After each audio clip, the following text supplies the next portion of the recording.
Пред известно време го известиле дека заминуваат од земјава. Премиерот Мицкоски бил запознаен со проблемите на странските компании кои главно се настанати поради кризата во Германија, каде тие извезуваат. Но повеќе бил загрижен за оние инвеститори со кои се преговара да дојдат тука, дали ќе најдат луѓе за работа. Не прецизираше дали државата има план за кризата во автомобилскиот сектор, во кој работат илјадници работници.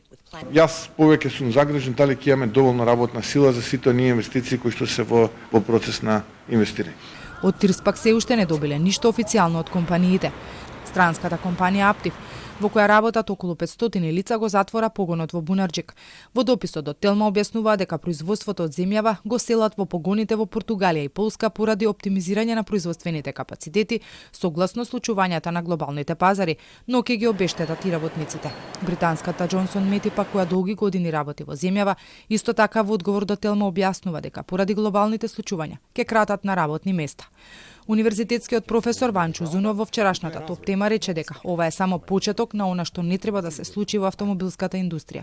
Она што мене ме плаши повеќе, уште повеќе од ова као да не е доволно лошо, е што мислам дека ќе се работи дека може лесно да се прошират и на други сектори, а не само на автомобилска индустрија.